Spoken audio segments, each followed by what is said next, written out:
A wise man once said, "What lies ahead of us and what lies behind us are tiny matters compared to what lie within us." The man, of course, was Henry David Thoreau. There's much to be learned from Thoreau's statement, much of which I can accredit to learning here at Fountain Street Church. I'll be honest, until high school, I always dreaded coming to church. Sometimes the only thing to get me out of bed on Sunday mornings, aside from yelling parents, was getting to play on the submarine with the big flashing lights, or the fries I would eat at Hut and Now afterwards. But of course I never did pay much attention in church as a child. In fact, I spent the vast majority of my church services having poke fights with my brothers. But sometime in middle school, my mother challenged me to sit through and actually listen to a church service and see what I could take in from it. And believe it or not, I actually learned something. Although to this day I still sometimes have trouble sitting through an entire church service, though I'm told that gets easier with age. The wisdom that I've taken in from the church is incalculable, none more than the basis of our character school itself, having an opening mind, a loving heart, and welcoming hands. Some of my fondest memories are from my time spent at the church, such as Fountain Club's trip to South Manitou Island a few years back, and our service trip to Louisiana last spring. I can thank nobody more than my mother for these awesome memories and the character I've built from my time spent at church. If not for her constant nagging to get me out of bed to make sure I made it to church, I would not be the same person I am today. So I would just like to say, thank you, Mom. You're the world to me, and I cannot thank you enough for all you've done for me. I love you. Happy Mother's Day.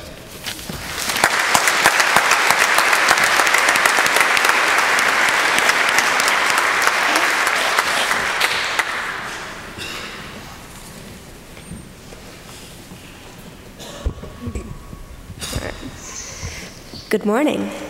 Good morning. The first time I felt truly insignificant and mortal occurred when I saw the Northern Lights at a music festival in Remus, Michigan. Lying next to my parents and looking up at this phenomenon I had only read about in books, I tried to feel solely what I was supposed to feel: wonder, awe, and amazement.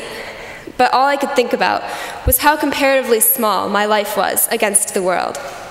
Even my parents, who are always so big in my mind, paled in comparison to this unfolding of the night sky.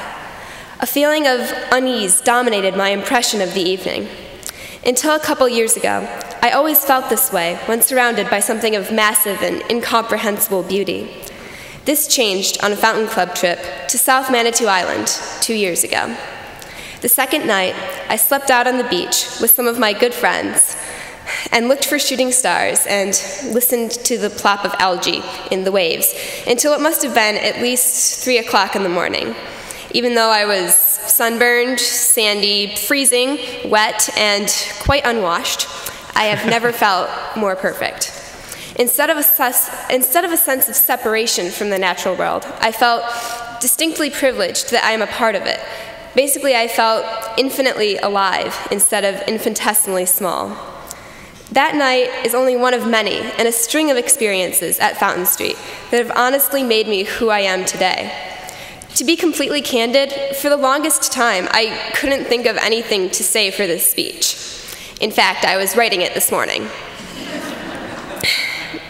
I could talk about the amazing friends I have made in Fountain Club, and it would be true. I love each and every one of them. I could talk about the way I love the church laughter sounds. I tried to think of funny anecdotes dating back to my character school days, and I came up with a few. I love the way church laughter sounds. I could talk about the diversity stakes essay I wrote that, in all likelihood, probably got me into college. There are so many different ways that Fountain Club has affected me as a person that I just didn't know what direction to go. So many significant life events have happened in this church for me. In fact, in a couple of weeks, I will be sitting in this sanctuary as I graduate from high school.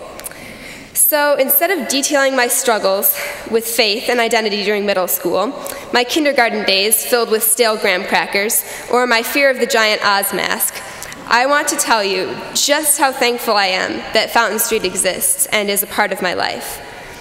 I will be the first to admit that I don't really believe in very much. The list of things I'm cynical about ranges from things like aliens, ghosts, and honest Republicans, to more serious things, such as the soul and the afterlife. However, I can tell you that the things I do believe, I believe completely. One thing that has made me so passionate in the things I do believe in have been that I've been given the opportunity to discover and think about and process these things outside of a specific church doctrine. Another one of those Fountain Club experiences that made a huge impact on me was the service trip to New Orleans during spring break last year. I cannot even put into words all of the things I saw there. Wonderful, heartbreaking, beautiful, all-powerful. I fell in love with New Orleans. Time and time again, Fountain Street has not only allowed me to believe whatever I want, but shown me how to believe in things, whether it's God, my friends, or people I barely knew whose houses were destroyed by hurricanes. So even though my belief system is far from traditional, Fountain Street has made me have complete faith in myself and whatever I come to believe in. That's a pretty comforting feeling as I move across the country to go to college. Thank you all for teaching me how to love, for teaching me how to hope, for helping me handle runaway kittens on Reverence for Life Sunday. But most of all, thank you for being here and existing and giving us all a place to grow up and learn about the world.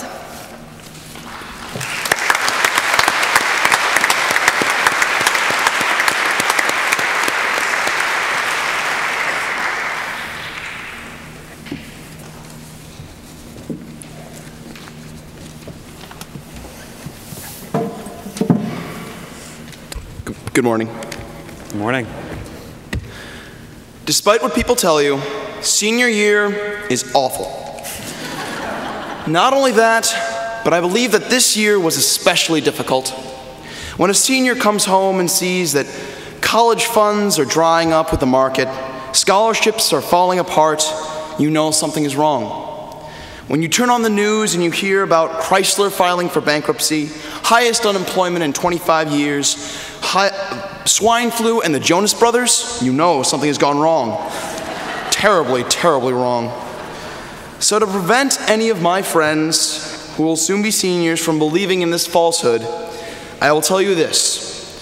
There is a strong likelihood that senior year will be bad. Your goal is to stick through it. Now that is not really a part of the speech, but I needed to say it and I took advantage of the situation. Fine, sue me. What I really want to say to you all, what really matters in this jumbled up mess of junk I call a speech, is an idea I came up with about 5 months ago. I came up with this idea at about 2 o'clock in the morning while talking with 3 of my closest friends. I'm starting to believe that good ideas are a lot like love. You never know when they will come to you, but they will frequently happen at odd hours of the day and in odd places. We were sitting together in my living room and just talking. We ended up getting on the topic of the economy. We mentioned all the big points. We spoke about the foreclosure crisis, the stock market falling, huge unemployment, and as well as the possibility of deflation. It was here when one of my friends said very wisely, "I don't want to live in a depression." And one of my other friends replies, "Face it, you will." It was here that it hit me. I turned to my friends and said, "I'm not worried. In fact, part of me welcomes it." Now, this is usually the point at which my friends give me a weird look saying, "Stephen, what the heck are you talking about?" I explained though. We as humans have this strange ability to meet these extraordinary problems and make the world better. I believe that we actually get this from our mothers because they do everything and anything.